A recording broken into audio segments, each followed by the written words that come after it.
प्यारे बच्चों अस्सलाम अलैकुम। आज हम पढ़ेंगे on killing a tree. On killing a tree ये लिखी है gave Patel. On killing a tree.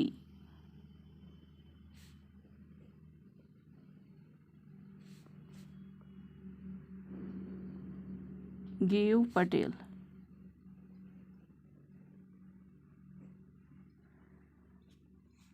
आज क्या डेट है? आज है 5 जुलाई।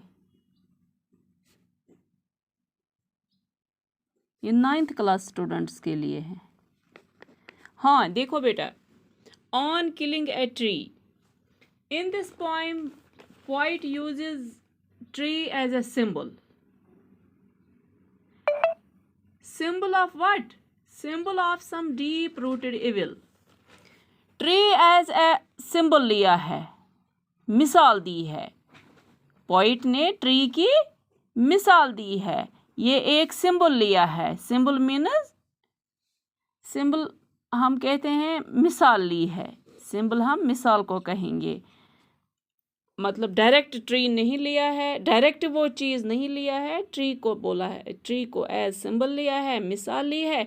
असल में ये दूसरे किसी चीज़ का बोल रहा है। तो यहाँ पे जो पोइम है on killing a tree, poet has used the tree as a symbol of some deep rooted evil. आपको पता है डीप रूटेड इविल।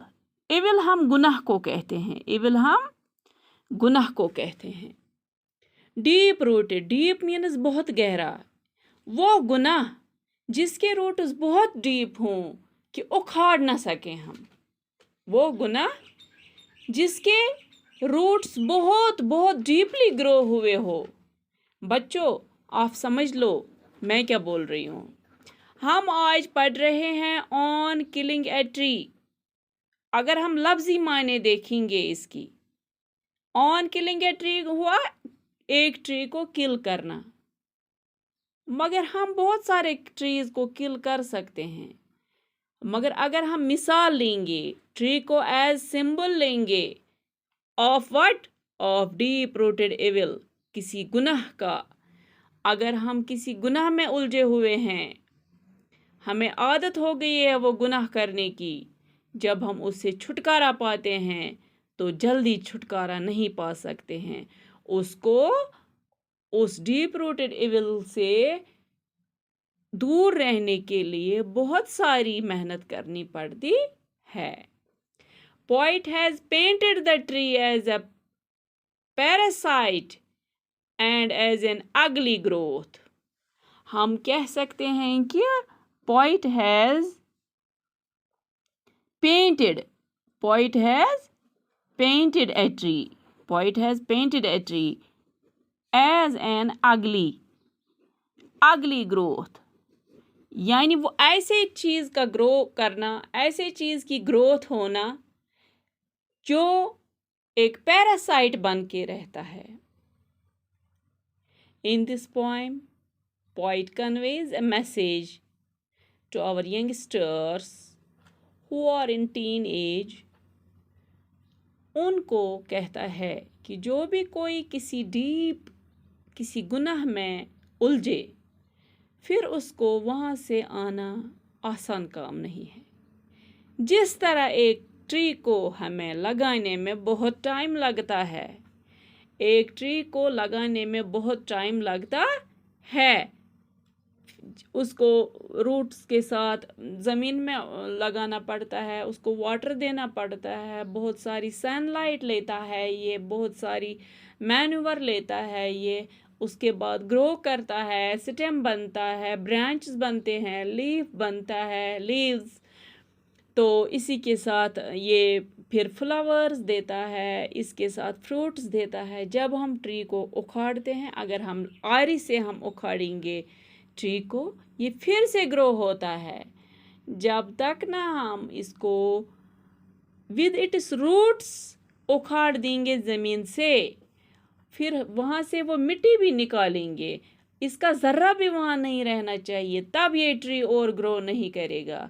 इसी तरह एक मिसाल है, जब हम किसी गुनाह में उलझे हुए होते हैं तो वो एक ही आदमी उसमें, फॉर एग्ज़ाम्पल आजकल लोग नशा करते हैं, आजकल लोग गुनाहों में उलझे हुए हैं, उसको हम स्कैंडल कहते हैं। वो ग्रुप होता है जो उसमें स्कैंडल में होते हैं।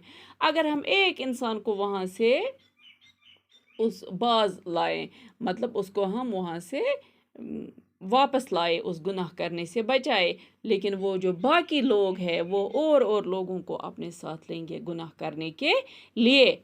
तो ये आप याद रखो, एक गुनाह करने के लिए हमें पहले सोचना चाहिए कि मैं मत इसका आदी बन जाऊं, ये मत डिस्ट्रॉय करेगा मेरी फर्टिलिटी।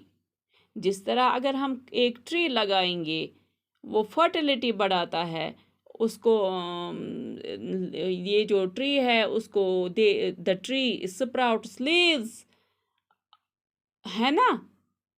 मगर अगर हम किसी गुनाह में इसी तरह उलझेंगे तो हमारे रूट्स कहाँ कहाँ तक पहुँचेंगे। हमारे बच्चे भी हमें देखेंगे, हमारे दोस्त अहबाब भी हमें देखेंगे गुनाह करते हुए, उनको भी आदत लग जाएगी। अगर हम मर जाएंगे तो हमारे बच्चे ये गुनाह करके रहेंगे। इसलिए बेहतर है हमें गुनाह में नहीं उलझना चाहिए, क्योंकि उसको फिर हमें गुनाह को बाज आने में, गुनाह से हमें वापस आने में बहुत टाइम लगता है। It will take time to jab a tree. जिस तरह एक ट्री को पुल करने में, जिस तरह एक ट्री को उखाड़ने में बहुत टाइम लगता है, same is the case with this deep rooted evil.